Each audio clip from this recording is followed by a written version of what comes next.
Hey everybody, Jason Burmis here, and for the next 45 minutes or so, we have the other half of the Convo Couch on. We have Fiorella Isabel. She is down in South America. I think you're still there. You're still down in Honduras, I believe. And a little while back, we had Pasta Jardula on to discuss this first election. And now you've been in Honduras, you've covered the election, the outcome is there. Before we even get into that, why don't we talk about how you got into the issue of election integrity in the first place and how you got into, being the powerhouse team on the Convo Couch? Right. So I got into election integrity because of Bernie Sanders. I was a huge Bernie Sanders supporter in 2015, and I saw what they did to him, what the DNC did, what the Clinton machine did, and it was really disappointing to see him not fight in 2016. And we had hopes that he would do it in 2020, and then the same thing happened again. This time, much worse. Um, it was very obvious from the beginning that his whole campaign was infiltrated with DNC insiders, people from the Center for American Progress. And then we started looking into exactly how he was cheated, which was in America, of course, we have proprietary software, which is, owned by a private entity of another private entity. You don't know who owns the machines that we have. And when you start asking questions, they pretty much give you the runaround. They don't answer them. They kick you out of voting centers. It's that sort of thing. And then you start looking at, the culture war sort of ideas that the left pushes, like, oh, it's suppression of vote only with Republicans doing it. And, like they're trying to just put people of color and working class people out, but the Democrats do it too. So it's both parties kind of working in tandem, depending on whether it's the primaries or the general. And people need to stop thinking we have a fair system, because we don't. And both sides do it because they're like a gangsters running like a cartel, is how we describe it. And so that's how we got into it. And we followed the campaigns in 2020, and then we followed what happened in the general, and it was just the same thing. The just extra ballots or ballots disappearing, vote by mail. No other major country in the world that has vote by mail systems definitely don't have ballot harvesting in any way, shape, or form. They all have IDs. I mean, Well, we're we gonna gotta get we gotta into be it, but I careful on the can go on. 2020. We're live on YouTube, Fiorella, and I got Okay. two strikes. So Okay. so yeah, let's end it there on Yeah. the 2020 election integrity. But what I would Yeah. like to point out to the audience is that you're a traditional liberal or progressive, and so many people over the years have tried to marginalize my voice by saying, at the time when Bush was in office, I was a far left communist, and now, of course, I'm a far right extremist. It doesn't matter that I've been talking about these issues all the way back in 2004 with Diebold and the rise of the machines there, and the work by Bev Harris, and even he's gone really south now, but Palace used to do really good work on this. And far be it from me to say one person, one vote, accountability and audits. We should be able to do that. I mean, it's counting, it's addition, it's what we learned in second grade, yet it seems to be the toughest thing out there. So you decide, I guess about a month or so ago, to go down to South America and start covering elections there to see the differences firsthand, as I think is a very noble thing, because we all have these opinions, but unless you're actually there firsthand, we know how the media skews things. It's almost impossible to tell what the reality is unless you have a firsthand account, you have the Right. video evidence, you're talking to people, and you get an idea. Is that why you decided to go? And, tell us about that journey just getting there. Yeah, I mean, we decided to cover elections in Latin America because we figure we need to prove to Americans that their elections are not what they think they are, that other countries around the world are doing it differently and more efficiently. And we're talking about what we call third world countries, countries that don't have the infrastructure we do, that are far more poor in terms of like the money and the economy, and yet they have better elections than we do. And so that's kind of what we wanted to set out to prove. And I think we started doing that I went to Peru to cover those elections. I talked about how fair they were. Then we went to Nicaragua. And so the mainstream media was saying that the elections were fraudulent, but there we are disproving what the New York Times is saying, disproving what these people who are sitting at a desk who don't ever do any of this groundwork because they think it's so beneath them are lying and spewing all these lies. And then, we went to Honduras because in 2009, under the Obama administration, with Biden's blessing and Hillary Clinton as Secretary of State, they overthrew the democratically elected leader, Manuel Zelaya. And we had been covering that for a while now. I mean, I went to the caravans in Tijuana and interviewed people who were coming from Honduras. And, one of the guys told me that it was Hillary Clinton herself. I mean, he recognized that she was the leader behind this coup plot because he was telling me that Zelaya had provided health care for their people, had provided better wages, and then that ended. And then Honduras basically plummeted down. It's 73% of the people there live in poverty. That's where they're coming to the United States because they had they had civil unrest. And so when we're talking about immigration, right, and you want to stop people from coming into the country, well, let's stop the interventionist policies that we have. That's also a huge part of it. We're anti-imperialist. And so, Pasta's not a socialist. He constantly describes himself as a mixed economy guy, right? So he didn't have a political agenda. We just wanted to show exactly what was happening. And so that's why we went and did that. Well, that's a great point because a lot of people think that, again, we're a first world nation. We're number one. There's so much propaganda out there that the United States is beyond this type of corruption. And we always talk about, quote unquote, banana republics and third world dictators, yet we never discuss that, it's an open fact that we've sent representatives from the Central Intelligence Agency, the International Monetary Fund. I encourage people to read John Perkins' Confessions of an Economic Hitman down into these areas where they say, listen, you cut a deal with us and you basically sell up your infrastructure to these large corporations. We had the Bechtel scandal that almost nobody from my generation even knows about. Again, they do a good job at kind of marginalizing these things, but they step in, they say, you can work with us or, something could happen to you or we'll just have you ousted or there'll be a coup and it'll be a blip in the news. And here we go. Instead, what you saw, at least right now, was a lot more election integrity in those areas. Do you think that's just because people are fed up with it after generations and they are starting to mobilize together? Because you don't see that in this country. And when you do see it in this country, it's obviously not covered in the media, especially now in, the case of COVID 1984, right? Even if you are protesting these things, if it gets too viral, they'll just say misinformation or it's dangerous and they immediately pull it. Talk about third world countries, right?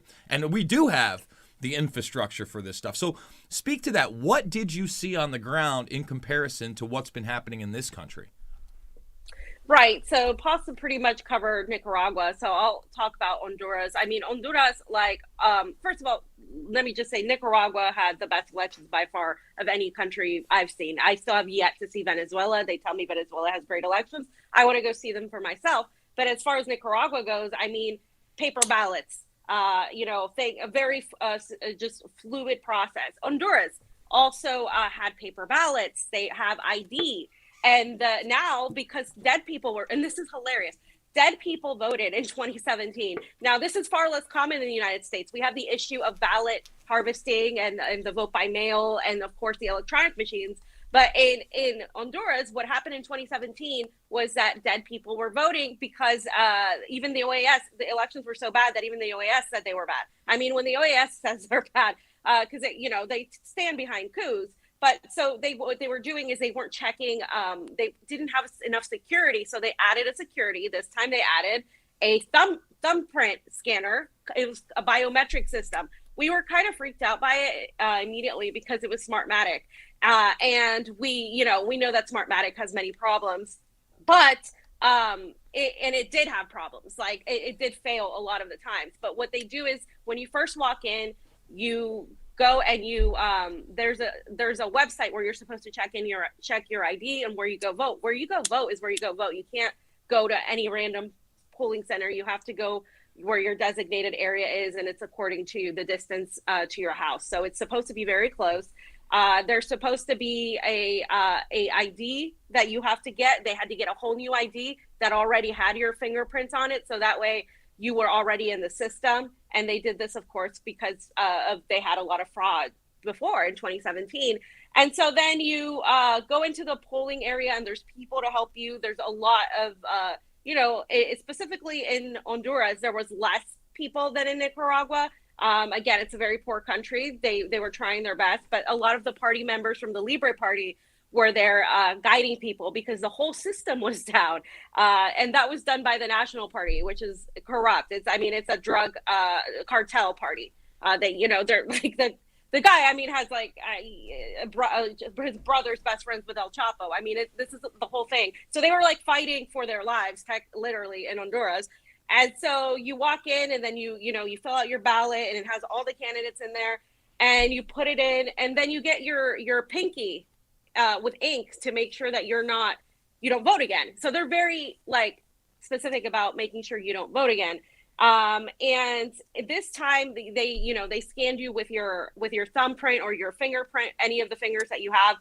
And if that fails, you have to show your ID, and they have to match your ID by taking your picture to make sure it's you. So they have so much security in terms of what we would call right-wing, the new Jim Crow in America, just based on the fingerprinting, the ID. It's just hilarious to point that out. Well, let me just talk about that for a second, because obviously that would freak me out too. I think that is extremely dangerous. You're putting biometric information into the hands of a corrupt organization that has already proven that it cannot be trusted in Smartmatic. That's one. Two, once you take a picture with that, and on top of the biometric identification, you literally have all sorts of apps and programs that if you are privy to that database, you can identify somebody almost immediately with a smartphone. And you could easily target your political enemies. I think that's beyond overboard. It does show that the absolute differences. I think when number one, you have a district you have to go vote for. You have to vote in person unless you want to get an absentee ballot and vote first. And again, the same standard should be there. You have to have either a government ID, aka license. God forbid, again, you're supposed to be 18 years old. Most people at that point absolutely have that, or a government ID. Or you have to make some arrangement that you can be identified in the same manner that you would do an absentee ballot. And again, I've talked about this. We have cameras. Why aren't we using them? We literally, there's no reason that at any point when somebody comes in, they're checked, they vote, and then they leave, that ballot needs to go anywhere else outside of that camera's vision. And then you can literally, as they're counted, put them under another camera as they're verified by two individual human beings and then stacked, and then compare that into whatever machine you want to use, because apparently we can't add 1 + 1 all the way up into the tens of thousands or millions, which is weird to me because, again, learn that pretty early.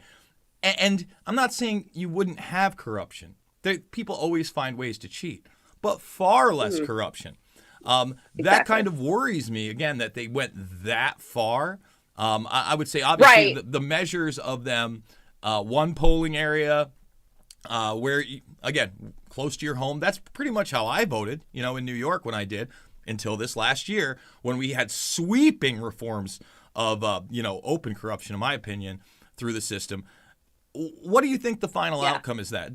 Don't you think that Big Brother stuff is, especially when you're talking about regimes that are openly in leagues with the cartels, not like the Central Intelligence Agency isn't either, but again, it's a lot closer home there. Yeah, it's a lot closer to home there. We at least have that illusion here that doesn't touch us in that manner. In third world countries, that is a reality, correct? Yeah, I think the illusion is what's ruining us, though, in a way, right? But just to answer your point, I agree. Pasta and I both agree that the thumbprinting is a little much. I wouldn't do that. I think, it also failed. The machine failed many times. Like, it wasn't reading some people's information right. It actually labeled a woman as a man living somewhere else. So as we predicted, there were issues with that whole system. And the people who introduced it were actually the current government. This pro ultra cartel corrupt government were the ones that introduced that system, that pushed for that system. So that's, why I was also not trusting it. They tried to cheat in many ways. Like I said, the website was down the whole time, so people couldn't look up their polling place. So if it wasn't for the party people that were there guiding people, people wouldn't have found it. There were people that were being paid off to lie, and of course, Honduras people live in poverty, so it's very easy to convince them to do that. They were closing polling centers, trying to keep the observers out, opening late, carrying cell phones inside. There was actual fraud going on, but the opinion of people against this government was so strong. People really wanted to get rid of the current government that they all came out, and the voting turnout was about 69% of a voting turnout, which is something we haven't had in forever. And so, I think people, you said like we have an illusion, right? And I think it's that illusion that keeps us from really fighting it. Because let me just mention too, the left in Latin America is extremely different than the left in what we call the left in America. They're conservative socially. They're a lot of them are religious, a lot of them are anti-abortion. A lot of them are, they're not there on like marijuana, even something as simple as that. And so you have this left that's focused on economics. So they're trying to rebuild their country. Why? Because their country is in shambles. Whereas in America, you have the culture war left, like that's trying to impose their own thinking on everybody else, and not everybody who agrees. And if you don't agree with them, then you're canceled, or you're anti this or anti that, you're a Nazi sympathizer, whatever it is that you are. So it's extremely different. And I think that's why they're more successful in Latin America, because they're focused on economics. And, the way to change people's, ideas on things, or to like oppose religion, if you feel like religion is imposing you, is to educate people, like just educate people. And I think like in Latin America, they have no route other than to try to better their living conditions. So they're so focused on that. And that election was not even a political election, is what they said, as much as it was an election to get rid of the what they call a dictatorship, a totalitarian government. They had no civil liberties, no civil rights. It was just chaotic. So, and we helped. The United States government helped. That's also important to point out.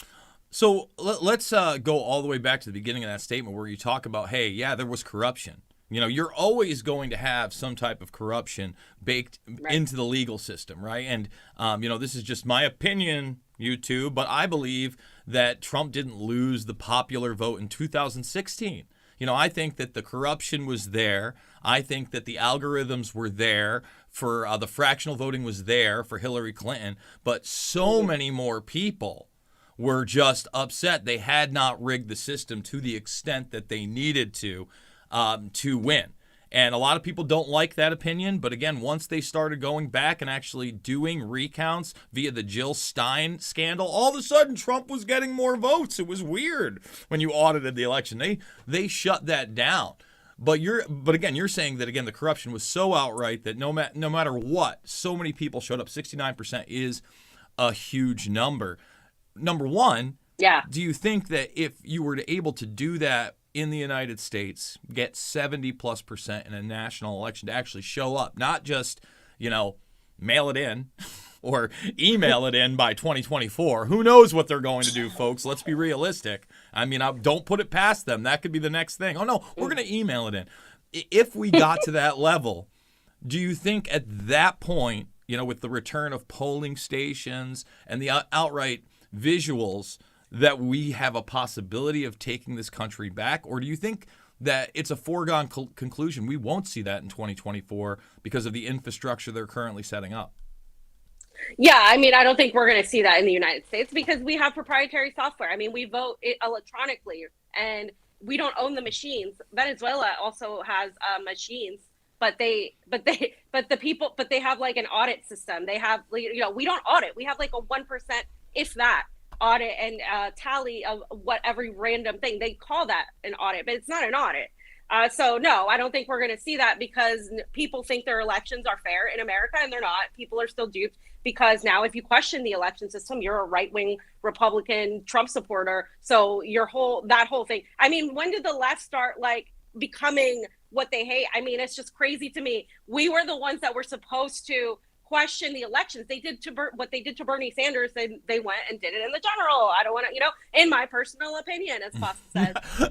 Well, let's talk about that, because everybody talks about the Baker Carter paper, where they got their commission together and they said that mail-in voting is rife with fraud. What they don't talk about is that they did a couple of press conferences after that. You can watch them on C-SPAN.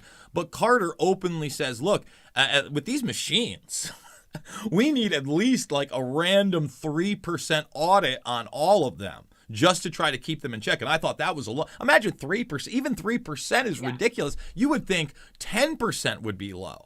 Like, let's get to a quarter of them. Let's say 20. Imagine that we're going to audit 25% of these machines. I mean, these people would be shitting themselves, or they'd just be making the excuse, some Bernaysian talking point, that they don't have the human infrastructure to do this, right? That's what you hear again. But Nicaragua has it, right? Yeah. Like, Nicaragua has the infrastructure. Come on. Come on. So let's talk about the what you think is going to happen post-election. And what's next for you guys in South America? Is this it? Do you think you're going to come back? What's the next coverage? What's next? Okay, so well, in terms of geopolitics, I mean, Honduras, it's really weird right now because the government that won is not as left as people think. They're very diplomatic. They're trying to not get coup again. So they're being pretty diplomatic. They didn't kick the OAS out. And so, that they're kind of trying, they said they're open to relationships with America, with every country in Latin America, and trying to build coalitions in Central America. So it's an interesting way. They're just trying to really much rebuild the country right now. And it's going to be, people are going to have to, their expectations are going to have to go down because there's a lot to be rebuilt. Like, sometimes, the left just wants things right away. Like, it's going to take some time for that country to rebuild. But, Anthony Blinken put out a tweet saying, congratulations. So I think they better watch their back, because Anthony Blinken, and I told him as much, is a gigantic warmonger. He's a snake, he pretends to be kind, but we know who he really is. And so they're going to have to be careful with that. As far as we're concerned, we're going to be going back to Nicaragua and Honduras for their opening of the changing of the terms in Honduras for the new government, and Nicaragua for Daniel Ortega, as I guess introduction again. So we're going to be going back. We're going to be reporting. We're also going to be reporting in Peru, because they're trying to get rid of the current president there, Pedro Castillo. Keiko Fujimori is a huge neoliberal. She is absolutely awful, and pretty much that party is trying to take over. So we're really looking into that, and going to be traveling a little bit more. And obviously it's kind of, I don't know, I'm just kind of done with electoral politics in the United States, because we're not going to get anywhere, because our elections are fraudulent, and we've been screaming it, and nobody, these people are still arguing over Hillary Clinton 5 years later. I mean, I it's just it's so frustrating to me to see people arguing about Pete Buttigieg and Kamala Harris and who they're going to vote for, when they don't realize you're not voting for anybody. And if we had a system like there is in Nicaragua, or even a system like there is in Honduras, as flawed as that system is, we would be able to actually get rid of these corrupt politicians, but we don't. So for me, the way isn't through electoral politics anymore. The way is through organizing and really preparing for what's to come, which is this, fascistic authoritarian government that we're seeing right now through the mandates. And let me tell you, a lot of the people that we were with, a lot of the journalists and election integrity observers are on that with us. They do not agree with what's happening. And I think far more people feel that way than we have been led on. The mainstream media tries to paint oh, this is some sort of fringe idea. No. Far more people see that there's something up with what's happening, and really we have to just get our voices much louder with everything and expose as much as we can.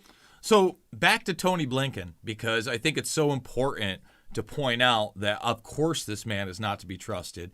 And at the same time, he's pulling way more strings than Zombie Jay behind the scenes. It's probably about 2 months ago that he was confronted on the fact that somebody is cutting his mic. is cutting Joe Biden's mic. He said, listen, who's the person that's cutting Joe Biden's mic? Like, who's actually in charge of this? And Tony Blinken, what are you talking? That's never happened. Like, he just acted like it hasn't happened several times. As the guy goes, no, I mean, there's video of this. So, I guess I'm asking, who's really in charge? Who's in charge of that? Because if you can pull the president's mic, obviously there has never, ever, ever been more of an outward puppet. The guy is shitting himself on television. Like, I mean, look, I'm not the smartest guy in the world. But when I saw what had happened in that town hall, and him grabbing himself like this, like a child crapping his diaper, and then a couple days later, they said, we're not going to have a live feed in the Vatican. I went on air and I said, listen, they're not doing it because he's pooping himself. And they don't want him pooping himself on live TV. And then all of a sudden that happens. There couldn't be more of a puppet out there. Everybody hates Kamala. There's nobody out there that was waving that flag during the primaries at all. They marginalized what would have been the only popular populist candidate, Tulsi Gabbard, and demonized her as some kind of a Russian agent, essentially pushing her out of politics altogether, other than as a pundit. What's left? What's left for the Democratic Party in general? I mean, there's not a Dennis Kucinich up there. There's almost nobody. I mean, the Republican Party is an embarrassment too, folks. Don't get me wrong. But at least there's a Ron Johnson out there. At least there's a Rand Paul, a Mike Lee every once in a while. I don't love Howley, but there's a few of them that are saying things that are somewhat anti-establishment. Is there anybody left in the Democratic Party in this country that's doing so? No, we have no friends in DC. And I mean, as I consider myself a leftist, although in recent times I'm just like, what is the left? I mean, there is no left in America. I mean, not what I would consider. I mean, they've become pro police, pro CIA. I mean, they've started ratting people out. They started cheering on when Ashley Babbitt was killed. And it's like, because we disagree with our ideology, that means like now that cops are good. Like there's just, we can't, you have to trust the science. Because they said so. It's like science has become a religion now. There is no science in that science. Like the science says otherwise. But and so this whole thing, it's like what is left in America has completely changed.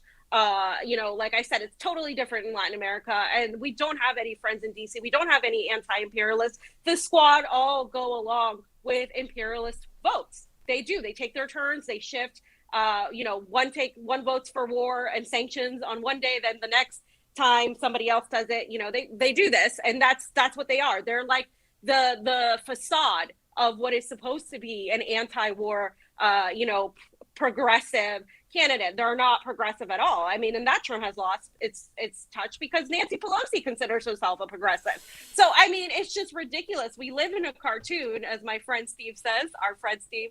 And it's getting worse and worse and worse. And I think like that's why, it's so frustrating when you see how people are doing things in Latin America with such little resources. And I see that. And then you come home and you see them arguing about, AOC's drama with Marjorie Taylor Greene or Ilhan Omar getting called something by some other Lauren Boebert or whatever her name is. I mean, it's like Mean Girls. It's like high school. I thought I left high school like years ago, and here we are again. I mean, this is like grown ass women having like schoolgirl like arguments when they're supposed to be in Congress, and it's a joke. And then that's all they talk about, and that's all these lefty YouTubers talk about their little debates. And so that is what is the left in America, and I honestly don't want a part of that. And I don't think I don't think we're going to get anywhere by voting for any more of these people in. I think it's time to really, get organized. But when will that happen, Jason? Because people in America are so distracted, right? They're so distracted. Well, they're distracted by things like you just said, like somehow Marjorie Taylor Greene or the pretty Laura girl is gonna save. Like, guys, get out of it. Like first of all, optics are everything. It's the same reason they put Sandy Cortez out there. It's not because of her brains, folks. Let's be honest. But then when they put together this, and they call it the squad, it's like, look, have you watched too many fucking Marvel movies at this point that's where we're going with this thing, that we're making we're literally saying, you know what, cartoon? Yeah, comic book. That's what we'll go with. But it is cartoon level when you look at all of these policies like catch and release that, again, were accelerated through COVID 1984, and especially in New York State, murders are up 42% as of today in New York City. And some dude just murdered 2 people. And on the third today, like this morning, the third person he tried to rob, I think in Central Park, after killing 2 people. The guy's in his mid-20s, white, bearded, like hipster looking dude. Who knows? Like, and that's the thing. I hate when people, automatically stereotype what's going on there. Well, you're in New York, folks. Anybody. It doesn't matter color your skin, your gender, I've seen the wildest shit there. Crime is out of control if you don't actually stop it. And this catch and release thing, we've got flash mobs going on the West Coast all over the place. Meanwhile, Rashid Tlaib is still actually saying, yeah, we need to release everybody from prison within the next 10 years. Do I think we need prison reform? You bet. Do I like privatized prisons? Not a chance. Do I like incentives financially to put people behind bars for nonviolent crimes, especially drug crimes? No, no, no, no. But that's not what we're talking about. We're talking about armed robbers, multiple felons, people that have abused women and children. Some people need to be behind bars. And I would also say that in South America, they realize this as well, and there is a certain criminal class that remains behind bars. What are your thoughts on that? And that's what the push of the squad really is, to basically decriminalize everybody. I honestly don't think that is their push. I think they're doing it because both the Democrats and Republicans feed off this culture war, right? So like if the squad and these people say that, that's not going to happen anyway. I mean, they're still criminalizing people for freaking marijuana. So that's not going to happen. So they're doing this to fearmonger people into saying, like the Republicans are going to push back and be like, see, these are commies and they want to do blah, blah, blah. And so then it just goes back and forth. This is what the duopoly feeds off. This whole, you have to vote for Democrats because then you get, a Trump supporting Nazi, a right wing or alt-right, or you have to vote for the Republicans because then you get a crazy communist Biden and Kamala Harris when we know they're not communists. I mean, it's just insane. This is what it keeps them alive. And people need to stop seeing see the truth for the theatrics it is, because this is all theater.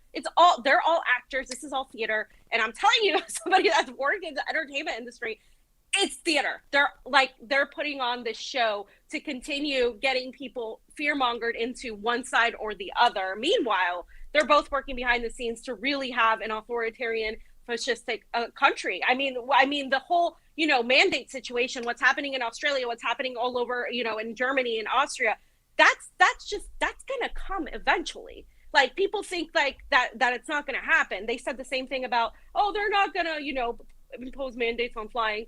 And here we are 6 months later, the difference between a conspiracy theory and the truth is 6 months to a year. And now here we are. And all of this is happening. And it doesn't take a rocket scientist to figure out that's where we're going with these digital IDs, with the fourth industrial revolution coming, with all the things that they were talking about at Davos in the conference, and they're trying to pretty much impose this technocratic, fascistic control over people. It's not about any sort of health, guys. I mean, I say it all the time. They don't give you health care. You go into debt to have a baby if you have cancer. But you really think they're going to start caring about your health? Big Pharma was the enemy of the left a few years ago. Yeah, now all of a sudden Bernie Sanders is embracing Big Pharma. I mean, what really is going on here is so just ridiculously obvious to me. But I think, again, we just have to really stop thinking that there's a few of us. A lot of us think this way. You talk to people on the streets, they feel the same.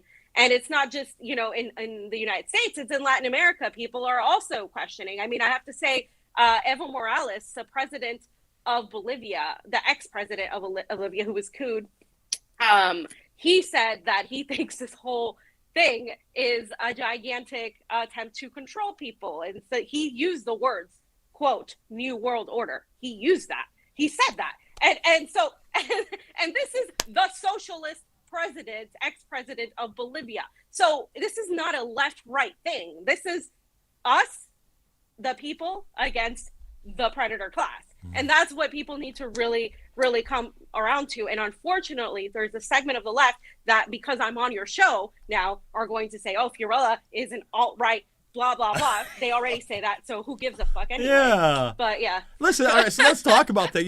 When we talk about, I didn't make a movie over a decade ago called Invisible Empire, A New World Order Defined, because I made up the term. I couldn't believe, I was one of those people. I was really, pre 9/11, I'm pretty left-leaning, young guy in my early 20s, fan of Clinton, fan of 99-cent gas, fan of not being in the wars in the Middle East and things being good, and saying, yeah, why can't we help more people? I had no idea that Bill Clinton, was a coke monkey with his brother down in Arkansas in the MENA scandal and Iran-Contra, and, his close relationship to George Herbert Walker Bush at the time. I was not in a place called reality, right? And so, again, it's a joke to me thinking, this New World Order thing could be a reality. And then as the internet pops in, and all of a sudden I can look things up, and it's not just reading, but you talk about Morales. I've got just about every world leader of the past 30 years using that terminology in some way or another. It's not just George Herbert Walker Bush. It wasn't just Bill Clinton. It wasn't just Joe Biden, who wrote an article how I learned to love the New World Order. It's in Forbes. Anybody can see it. Again and again, this terminology kept coming up. And I was like, well, is this a real thing? And it is, unfortunately. You talk about a guy like David Rockefeller. He put it in his book, literally, New World Order, and how it was a conspiracy of him, his family, and cohorts to bring in a globalized system of governance. He's like, guilty as charged.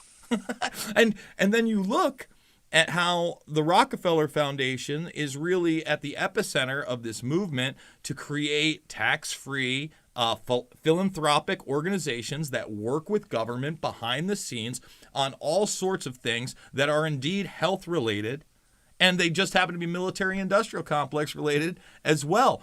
Why people can't, and you know what, there's a great example of that in the fact that I don't think people still can grasp the fact that DARPA partnered with Moderna for mRNA therapeutics in 2013 outwardly.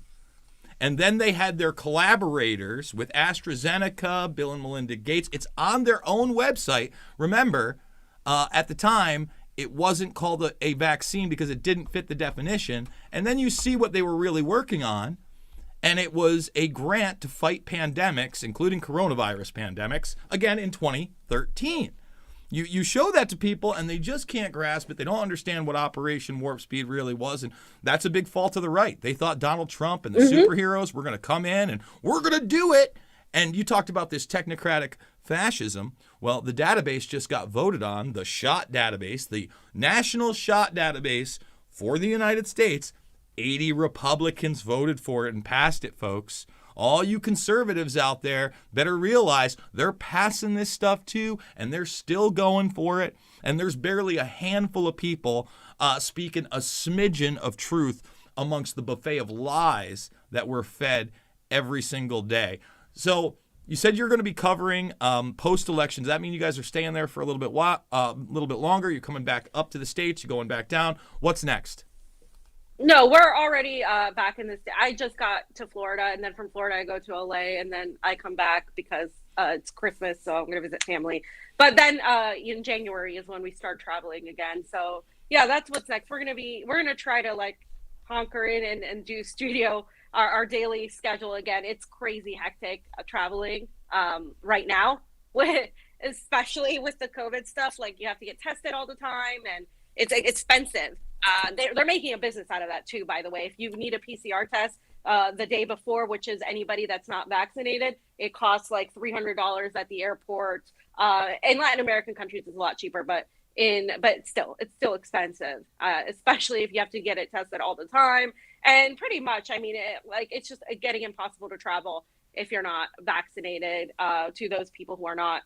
It's expensive. And so a lot of people, are just doing it because they don't want to put up with it. But now they're saying, okay, now you're talking about all boosters and Omicron and all this stuff. And it's crazy. And nobody's buying the story anymore. And yeah, But as far as we're concerned, we're going to continue doing the work, and you can find us, on the Convo Couch here on Rockfin, which is a great platform that doesn't censor, and on YouTube as well. Imagine that, free speech on a platform. Yeah, we're on YouTube, and hopefully we don't get kicked off for this video, but everything's selective enforcement.